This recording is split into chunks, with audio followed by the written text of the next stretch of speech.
Alhamdulillah.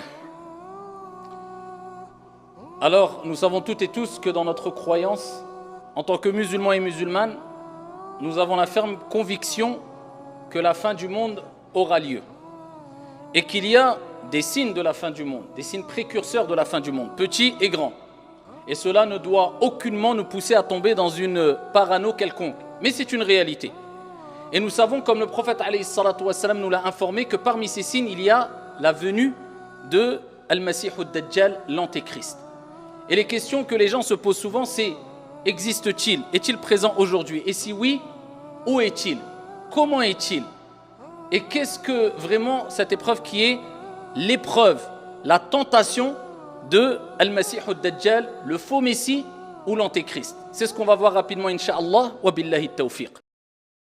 Ayyuha al-musalloun, avant de parler de Al-Masih ad-Dajjal, et je tiens à vous rappeler que dans un texte, le prophète alayhi salatu wassalam a rappelé que un des signes de la venue de Al-Masih ad-Dajjal parmi les nombreux signes précurseurs, c'est que les orateurs, les prédicateurs, les imams, les savants parleront de moins en moins de lui. Donc ici nous profitons de cette occasion de ce vendredi pour parler de Al-Masih ad-Dajjal et rappeler aux croyants et aux croyantes certains points essentiels afin de ne pas, comme j'ai dit précédemment, tomber dans une quelconque parano. Alors la première des choses à savoir, c'est que, comme j'ai dit précédemment, la fin du monde est une réalité. Et nous devons avoir une ferme conviction concernant cette réalité. La fin du monde aura lieu d'après notre croyance. Maintenant, est-ce que nous, il nous incombe de rentrer dans une parano, de rentrer dans un délire, de rentrer dans une folie, parce que plus d'un sont rentrés dans des dépressions, épreuve à la pluie, et j'en suis témoin, dans des dépressions à force de parler, à force d'écouter des exhortations, à force de penser à la fin du monde. Et ils ont l'impression que chaque jour sera la fin du monde. Et quand je vois ce genre de comportement, je me souviens de l'imam At-Tabari, qui a rapporté dans son tafsir une parole d'Al-Mughira ibn Shu'ba à son époque. Alors que dire de notre époque? Il disait, Al-Mughira ibn Shu'ba, les gens disent Al-Qiyamah, Al-Qiyamah. Les gens ne cessent de penser à la fin du monde, à la résurrection, et il a rapporté ici qu'il visait la fin du monde, l'heure, la grandeur. Al-Qiyamah, Al-Qiyamah, en oubliant leur propre heure. Parce que ce qui t'incombe, toi, ou disons plutôt de manière plus précise, ce qui nous incombe, ce n'est pas, ou ce qui est le plus important, ce n'est pas de savoir si oui ou non tu vas vivre pendant les événements de la fin du monde, mais c'est de savoir est-ce que tu es prêt à rencontrer ton Seigneur. Parce que ce qui est sûr, c'est que toi, tu as une fin. Et tu vivras cette fin. Mais la fin du monde, ce n'est pas sûr que tu la vives. Donc pourquoi tu te préoccupes plus de la fin du monde que de ta propre fin? Et en se préoccupant de sa propre fin, on reviendra à l'essentiel. C'est-à-dire, je dois me préparer spirituellement à rencontrer mon Seigneur. À travers la prière, à travers le jeûne, effectué correctement, à travers mon assiduité dans les actes d'adoration, mon bon comportement et ma bonne relation envers les gens. Donc en bref, tu vas garder les pieds sur terre. Contrairement à celui qui ne parle que de la fin du monde, c'est les gens qui n'arrivent pas à garder les pieds sur terre. Ils aiment tout ce qui est extravagant, surnaturel, les histoires qui font voyager. Mais quand on leur parle de choses concrètes, la prière, tu as les capacités de la faire. Fais ta prière. Tu veux faire beaucoup de bien, tu peux faire Qiyamul Layl, fais-le. Donc quand c'est des choses concrètes, quelquefois ils s'éloignent de ces actes concrets. Mais quand c'est pour parler ou imaginer ou supposer ou faire des déductions sur des choses qui sont... on ne sait même pas si on va les vivre, alors là, ils aiment passer des heures et des heures en délaissant ce qui est le plus important. Donc, la fin du monde aura lieu, mais attention de tomber dans une psychose quelconque. Jusqu'à ce qu'il y ait des gens qui viennent nous dire, alors en parlant des signes de la fin du monde, alors ce n'est pas seulement ça la cause, il y a d'autres causes. C'est pour ça que je dis souvent, wallahi, beaucoup de gens dans la communauté, malheureusement, je parle de gens qui sont atteints quelquefois de maladies psychologiques, etc., ont besoin plus de psychologues et de psychiatres que de raqi. Il y a des gens qui viennent te voir et qui te disent « je suis le Mahdi ». Combien j'en ai vu moi? Je suis le Mahdi. C'est moi qu'on attendait. Jusqu'à ce que plusieurs personnes sont venues jusqu'à la mosquée en nous disant ça.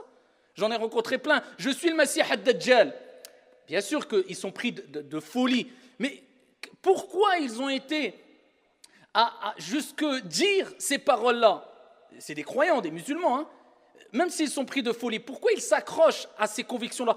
Parce qu'on leur a tellement parlé de ça. Et ils se sont tellement accrochés à ces récits-là en délaissant ce qu'il y a de plus important, sachant que tout est important en islam, que maintenant il vit qu'avec ça. Il ne parle que de le Masih ad-Dajjal et al-Mahdi. Donc méfiez-vous, sachez que ça fait partie des sciences qu'on doit acquérir, des connaissances qu'on doit acquérir. Cela doit nous pousser à une préparation aussi, comme on va le voir bi'idhnillah azza wa jal, mais à ne pas rentrer dans des délires quelconques. La fin du monde aura lieu, Allahu a'lam, si tu ici vas vivre ces derniers instants. En tout cas, ce qui est sûr, c'est qu'à l'époque du prophète, il y a déjà 14 siècles ou plus de 14 siècles, le prophète rappelait aussi que la fin des temps était proche. Et il donnait des comparaisons et des images en disant qu'ici, il n'y a pas un espace plus grand entre aujourd'hui et la fin du monde que l'espace qu'il y a entre ces deux doigts, etc. Donc, il montrait que c'était très proche. Mais avec ça, combien d'années sont passées? 14 siècles. Alors, des gens qui se disent aujourd'hui, le prophète a dit c'est proche, c'est peut-être demain ou après-demain. Ah, c'est vendredi, regarde, il y a des nuages gris, j'ai entendu du tonnerre, subhanallah, on est vendredi, akhi.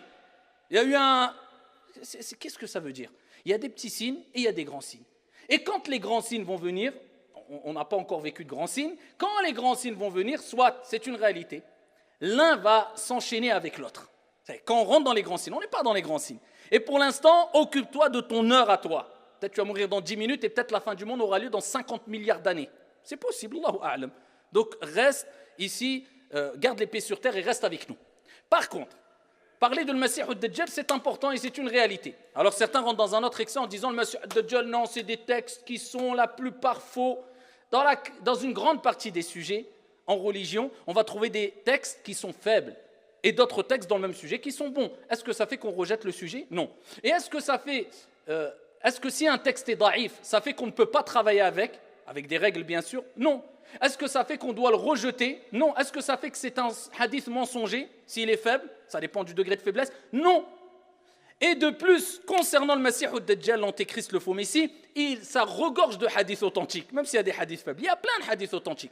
Si nous restons juste dans As-Sahihayn, on trouve plein de hadiths. Et particulièrement dans Sahih Muslim, dans l'authentique de l'imam Muslim. Alors parmi les hadiths rapportés par l'imam Muslim, le prophète sallallahu alayhi wa sallam, il dit: il n'y a pas eu une plus grande tentation, une plus grande épreuve depuis la création de Adam jusqu'à la fin du monde que la venue de qui? Al-Masih ad-Dajjal, le faux messie, l'antéchrist. Il n'y a pas. Donc là, on comprend qu'on parle d'une épreuve, d'une tentation, pas des moindres. Le prophète, il dit, c'est la plus grande des épreuves. La plus grande des tentations, eh bien, c'est quand le Masih ad-Dajjal va venir et va éprouver les gens. C'est la plus grande des épreuves. C'est le prophète alayhi salatu wa sallam qui l'a dit dans Sahih Muslim. Le prophète sallallahu alayhi wa sallam, il nous a rappelé aussi comment était le Masih ad-Dajjal et quels étaient les critères distinctifs pour reconnaître al-Masih ad-Dajjal. Rapporté par l'imam Muslim, le prophète sallallahu alayhi wa sallam, il va jusqu'à nous le décrire. Il va jusqu'à nous le décrire. Et cette description, eh bien, va nous rappeler que le Masih ad-Dajjal, c'est pas comme certains pensent, parce que certains ils sont tellement dans un délire et ils sont tombés dans le monde des Illuminati, surtout avec Internet aujourd'hui. Hadith wa la haraj. Il y a des gens, ils pensent que le Masih ad-Dajjal c'est la banque qu'il a dans sa rue, la rue du coin, c'est la banque. L'autre il croit que c'est le paquet de gâteaux chez lui parce qu'il y a un œil. Masih ad-Dajjal il est venu, il va montrer, il intervient, il apparaît à travers ce paquet parce que l'autre il va dire non, le Masih ad-Dajjal t'as pas vu là-bas, regarde la forme dans le vêtement, c'est comme un œil. Comme l'œil de le Masih ad-Dajjal, il n'y a pas les deux yeux parce qu'il est borgne. Donc regarde, il est partout, il nous encercle. Wallah, qu'il y a des gens qui sont devenus fous. Plus que cela, il y a même des prédicateurs religieux qui quelquefois rentrent dans ce délire-là complet. Alors permettez-moi d'être un peu littéraliste ici. Parce que quelquefois, il faut être littéraliste. Là, dans des sujets qui concernent le ghaib, l'invisible, les choses qui nous dépassent, ni moi, ni vous, même pas le prophète avait le droit de s'exprimer sans qu'il y ait pour le prophète et les prophètes une révélation divine ou pour nous une preuve concrète qui nous montre que c'est une information provenant de Dieu. Donc pourquoi moi je vais aller au-delà des informations qui m'ont été apportées? Je vais inventer un paradis, je vais inventer un enfer, je vais inventer des délices du paradis, je vais inventer des délices de l'enfer qui n'ont pas été rapportées. Et bien de même, pourquoi moi je vais interpréter une chose concernant le Masih ad-Dajjal qui n'a pas été expliquée explicitement par le prophète alayhi salatu wassalam? Dites-moi. Le prophète alayhi salatu wassalam, toujours dans les hadiths authentiques rapportés par l'imam Muslim, il dit Al-Masih ad-Dajjal, l'antéchrist, le faux messie, est borgne. a'war. Et Allah n'est pas borgne.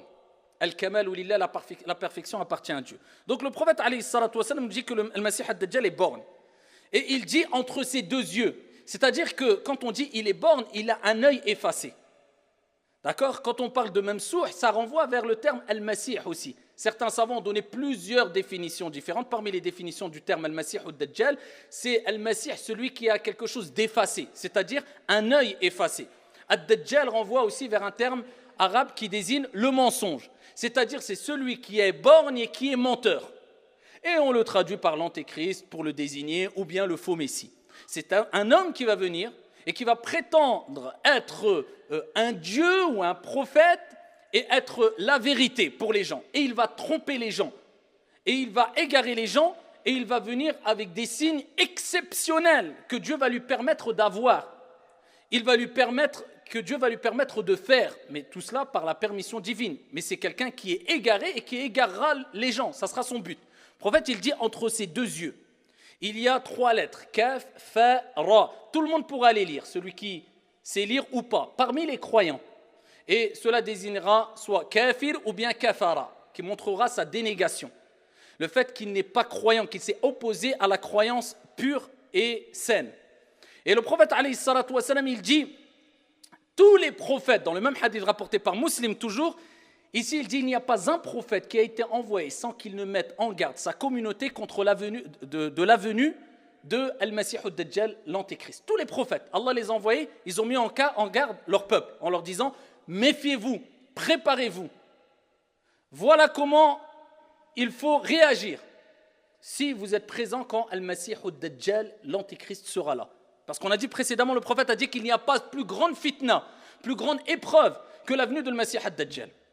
Rapporté par l'imam Abu Daoud, Bisanadin Hassan, le prophète sallallahu alayhi wa sallam, lorsqu'il parle de Al-Masih ad-Dajjal, il donne sa description. Il dit il est plutôt petit de taille et il est borgne, bien sûr, comme on l'a vu, et il a les cheveux crépus et frisés. Dans d'autres descriptions, il est rapporté qu'il a le front large et les épaules larges.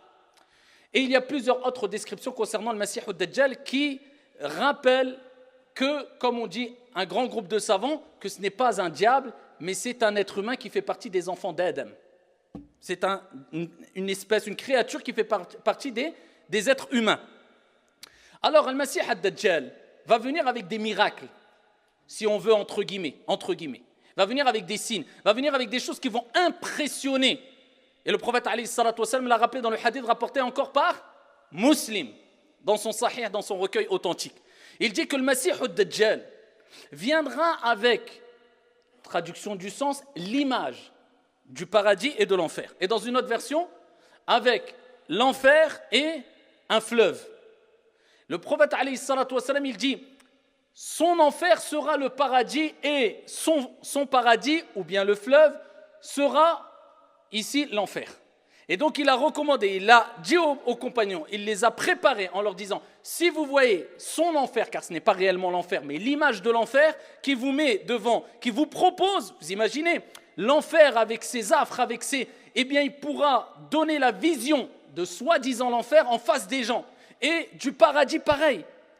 Et les gens qui vont tomber dans le panneau et qui ne connaîtront pas le Masih ad-Dajjal, qui ne se seront pas prémunis du soit à leur ignorance ou bien au fait qu'ils n'ont pas été patients et qu'ils n'ont pas été fermes, eh bien plongeront dans le paradis qui sera un enfer.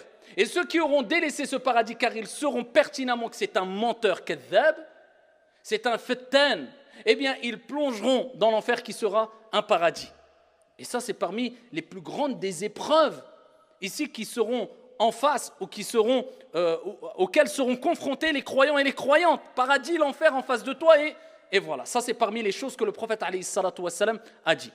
Le prophète sallallahu alayhi wa sallam, dans un hadith, toujours rapporté par Muslim, il fut interrogé sur Al-Masih ad-Dajjal et ils lui ont dit, Ya Rasulallah, combien de temps va-t-il rester sur terre? Combien de temps va-t-il rester sur terre? Et le prophète alayhi salatu wassalam a dit 40 yawman, 40 jours. Il restera 40 jours sur terre. Par contre, il dit alayhi salatu wassalam, il dit un jour comme une année, un jour comme un mois, un jour comme un jumu'ah et le reste des jours comme vos journées habituelles. D'accord? C'est-à-dire qu'une année, la première journée de ces 40 jours, en fait, ça ne sera pas une journée, ça sera une année. Quand l'année sera terminée, la deuxième journée, ne sera pas une journée. Cette journée sera concrètement, un mois. Ensuite, ça sera dans une version une semaine, une version un jumu'ah, et ensuite le reste des jours comme le reste des jours. Le hadith est rapporté par Muslim. Le prophète sallallahu alayhi wa sallam, il continue. Et il dit, il sera plus rapide que les pluies éparpillées par les vents. Très rapide. Il pourrait être là dans un instant, quelques instants après, à l'autre bout du monde. Bon, donc, celui qui n'est pas croyant, qu'il mette pause et qu'il aille écouter quelqu'un d'autre. Parce qu'il faut vraiment avoir une croyance ferme en cela pour pouvoir s'imaginer de qui va être le Messie ad-Dajjal. Ça, c'est des paroles prophétiques dont on y croit fermement. Donc, il dit il se déplacera rapidement sur la surface de la terre et ça sera une épreuve pour l'ensemble des gens. Et il dit, alayhi salatu wassalam, il fera tomber la pluie devant les gens. Vous voulez de la pluie? Il y a la sécheresse? Ok. Devant un peuple, devant un groupe. Vous voulez de la pluie? Ok. Il ordonnera au ciel de faire tomber la pluie, bi'idhnillah, par la permission d'Allah. Vous voyez, les épreuves, ça sera dur. Imaginez-vous, quelqu'un vient aujourd'hui, il te regarde et dit quoi? Tu veux qu'il pleuve? Le ciel fait tomber la pluie, il pleut. Tu vas te dire quoi? C'est pas des petites... on ne parle pas de sihr, de magie qui peut tu dire oui, mais il y a une explication. Oui, il travaille avec les djinns. Oui, c'est la pluie qui tombe.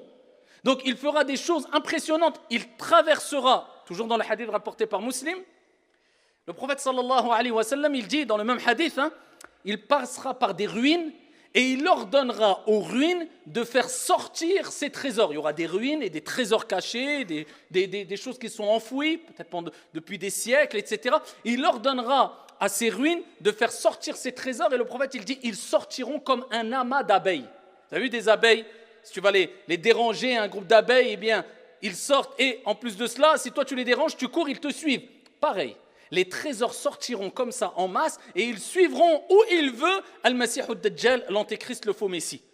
Quand les gens vont voir ça, qui va réussir à patienter si ce n'est illa man rahim Allah, sauf celui à qui Allah fait miséricorde. C'est pour cela que le prophète alayhi salatu wassalam a dit, si le Masih ad-Dajjal apparaît et je ne suis pas auprès de vous, fathbutu, soyez fermes. Et Allah Jalla wa Ala nous recommande maintes fois dans le Coran d'être ferme, et particulièrement lors des épreuves. L'épreuve, pour la réussir, il faut être ferme, et en demandant à Dieu de t'assister, parce que si tu n'as pas de fermeté, tu vas fléchir, perdre tes forces, et ici, tu vas abandonner même peut-être ta croyance. Donc c'est pour cela qu'il est toujours bon de demander à Dieu de nous accorder fermeté dans notre foi, dans notre croyance. Le prophète, il dit, soyez ferme, il ne faut pas que vous ayez des doutes. Je suis sûr à 100% que c'est un menteur, car le prophète nous l'a décrit et nous l'a rappelé. Parmi les textes très impressionnants aussi de le Masih ad-Dajjal, et là on répondra à la question rapidement ici, est-ce que le Masih ad-Dajjal, l'antéchrist, existe maintenant, au moment où je vous parle? Est-ce qu'il est quelque part dans le monde, sur la surface de la terre? Rapporté par l'imam Muslim toujours. Fatima bint Qais, radiyallahu anha wa ardaha, elle raconte un récit plus qu'étonnant et plus qu'impressionnant. Très long le récit, je vais l'abréger. Elle dit, le prophète alayhi salatu wassalam a ordonné qu'on appelle à la prière, al-adhan. Et quand ils ont fait l'appel à la prière, les gens sont venus et elle a dit, je suis venu. On a accompli à la prière derrière le prophète sallallahu alayhi wa sallam et précisément, elle dit, j'ai prié derrière les hommes parce qu'à l'époque du prophète, il y avait les hommes dans la même pièce que les femmes étaient derrière les hommes. Elle dit ensuite, je me suis assise, le prophète sallallahu alayhi wa sallam est monté sur le mimbar et le prophète alayhi salatu wa sallam a dit, je vais vous raconter un récit de Tamim ad-Dari. Et il était content, le prophète alayhi salatu wa sallam. Pourquoi? C'est comme vous, quand vous dites quelque chose, et c'est pas que les gens ne vous croient pas, mais tu sens que peut-être c'est tellement impressionnant ce que tu dis que tu te dis, mais pour qui me croit? Faut y aller quand même. Et d'un coup, quelqu'un vient avec la preuve claire, sans aucune ambiguïté, que ce que tu as dit est vraiment vrai, il a attesté de ce que tu as dit. Tu vas être content, tu vas dire, je vous avais dit ou pas? Le prophète, alayhi salatu wassalam, il leur a parlé plusieurs fois de le Masih ad-Dajjal. Et Tamim ad-Dari, ce compagnon qui s'est converti à l'islam, a vécu une situation impressionnante. Il a rencontré lui-même le Masih ad-Dajjal. Il est venu raconter cela au prophète sallallahu alayhi wa sallam. Le prophète, il a fini la prière, il est monté sur le minbar. Il a dit, je vais vous raconter quelque chose. Il l'a vu, Tamim ad-Dari. Regardez ce qu'il a vu, ce qu'il a vécu. Et le récit nous rappelle que Tamim ad-Dari était dans une barque avec des gens autour de lui. Et il s'était échoué, après qu'il y ait eu une tempête, il s'est échoué sur une île. Et le prophète, à la fin du texte, il nous rappelle que l'endroit précis, c'est vers l'Orient, c'est vers l'Orient, c'est vers l'Orient. Donc n'essayez pas d'aller faire une exploration, parce qu'aujourd'hui, certains ils peuvent écouter cela, ils vont mettre son sac à dos, ils seraient capables d'aller... nous, ça nous incombe peu, et on n'a pas à se préoccuper de cela. Mais je cite le hadith quand même. Donc ici, il dit, je me suis échoué dans une île. Et quand on s'est retrouvé dans l'île déserte, on a vu une sorte de bête poilue, rapportée par Muslim, qui est venue vers nous. Ils ont été pris de panique. On serait reparti à la nage. On aurait sauté dans l'eau, Ils ont été pris de panique et ils ont dit, qui es-tu? Elle dit, je suis l'espionne. Et ici, ils ont dit, mais qu'est-ce que ça veut dire l'espionne? C'est qui cela? Elle dit, venez, je vais vous montrer quelqu'un. Il est là-bas, dans un endroit retranché, caché, noir, sombre. Donc eux, ils se sont dit, on a cru que c'était un diable. On s'est dit, bon, on va aller voir. Qu'est-ce que cette chose-là, poilue, nous dit? Ils vont dans un endroit, une sorte d'endroit reculé, caché, isolé, une sorte de grotte. Et ils disent ce qu'on n'a jamais vu d'aussi impressionnant. Un homme attaché, des grosses chaînes au cou, aux chevilles, aux pieds. Et ici, ils ont commencé à parler avec cet homme-là. Et cet homme-là, j'abrège, il leur a posé plein de questions. Est-ce que cela a eu lieu? Est-ce que cela a eu lieu? Et il leur a parlé même du prophète Mohammed alayhi salatu wassalam. Est-ce que l'homme qui était illettré, qui s'est dit prophète est venu, etc., ils lui ont dit oui, etc. Ensuite, Al-Masih ad-Dajjal, eh bien ici, a dit qu'il leur a rapporté qu'il va sortir et que ça sera une fitna pour les gens, etc., etc. Ils sont repartis.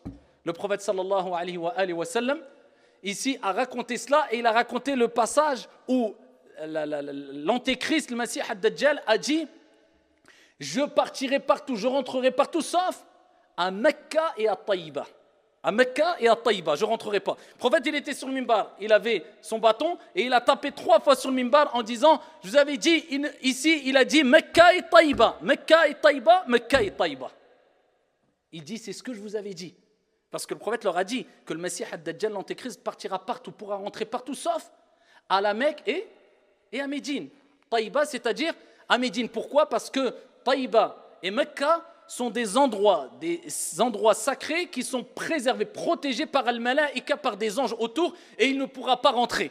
Et le prophète, alayhi salatu wassalam, ensuite, il termine le récit, il regarde les compagnons, il dit « Je vous l'avais dit ou pas ?»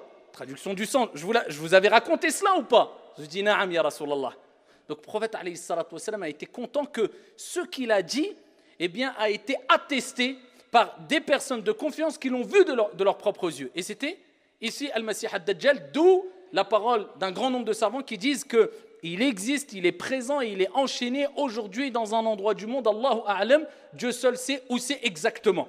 Et il sortira, il sera libéré quand Allah subhanahu wa ta'ala, notre Seigneur, lui permettra d'être libéré. En tout cas, ce qui nous incombe, c'est de savoir comment s'en prémunir. Comment s'en prémunir? Il y a 2 grands moyens pour s'en prémunir, sachant que j'ai cité le premier moyen qui est al-thabat, rester ferme. Le deuxième moyen, c'est ce que le prophète a rappelé dans les hadiths rapportés toujours par Muslim. Étonnant que des gens disent oui, les hadiths, la plupart sont faibles. Je suis d'accord que certains ont l'intention de mettre en garde la communauté parce que beaucoup tombent dans des délires. Et je le dis, je le répète encore une fois, il y a des jeunes aujourd'hui qui deviennent fous avec ces sujets de la fin du monde et compagnie. Et quand tu parles avec lui, tu te dis, lui, Mskin, il a besoin d'un psychiatre et un psychologue. Donc ici, il faut garder les pieds sur terre. Mais par contre, de dire que la plupart des textes sont faibles, c'est faux. Rapporté par l'imam Muslim. Le prophète sallallahu alayhi wa sallam, comment ça serait faux alors que le prophète, il dit quoi? Il dit, il a ordonné aux compagnons, il a recommandé aux compagnons ce que lui-même faisait. Écoutez bien, aux 5 prières par jour. Vous imaginez, ça veut dire on pense à cela 5 fois par jour et on cherche protection près d'Allah 5 fois par jour. C'est que c'est pas n'importe quoi. Le prophète, il a dit, c'est la plus grande des fitnas, la plus grande des épreuves. À la fin de chaque prière, au moment où du'a mustajab. Vous savez que parmi les moments où l'invocation est acceptée, c'est à la fin de tashahhud, qabla at-taslim, juste avant de dire assalamu alaykum, tu fais du'a mustajab bi'idhnillahi azza wa jal. Du moins, c'est un temps où il y a de fortes chances que l'invocation soit acceptée. À ce moment-là, le prophète, il disait quoi? il disait ce qu'il a recommandé aux compagnons. À chaque prière de ces 5 prières, il disait, dites à la fin du tashahhud, Allahumma inni a'udhu bika min adhabi jahannam, wa min adhabi al-qabr, wa min fitnati al-mahya wal-mamat, wa min sharri fitnati al-masih ad-dajjal. Il disait, cherchez protection auprès d'Allah, c'est ce que vous devez dire, hein. Avant le taslim, dites toujours ça. Oh Allah, je cherche protection auprès de toi contre l'enfer, et contre le châtiment de la tombe, et contre les épreuves de la vie et de la mort, et contre Al-Masih Ad-Dajjal, le faux Messie, l'Antéchrist. Voilà. Le prophète, il disait, dites cela 5 fois par jour. Donc ça, c'est un moyen de te préserver. Si au cas où, on ne sait pas, eh bien, qu'Allah nous accorde al-thabat, le raffermissement, on soit encore présent quand cela arrive. Parmi les deuxièmes moyens, le prophète, alayhi salatu wassalam, toujours fait Sahih et Muslim.